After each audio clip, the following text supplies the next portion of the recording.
Hey guys, Tony here. For those of you asking for the HYLIION TA chart, I don't know, man. It's not looking good. I mean, obviously you guys can see the MACD is pretty bullish, and it's still been going down the whole way. I do think, I mean, it managed to, it did manage to actually, what is it called? To retest. Let me see.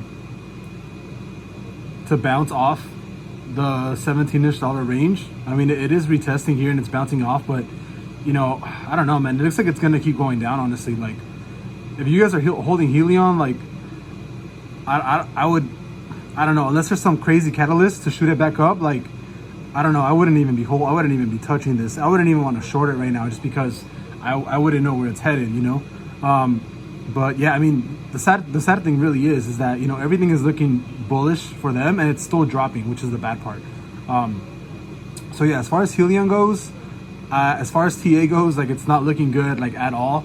Again, you have to combine it with fundamentals, right? So if I know they have a deal with UPS coming out soon.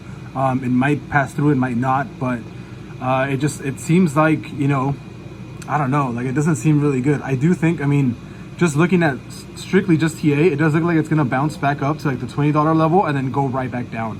It doesn't seem that like it's gonna fixate itself, like, higher. It looks like it's gonna bounce back here and it's gonna go right back down. That's exactly what the TA chart is showing me, and that's exactly what I think is gonna happen.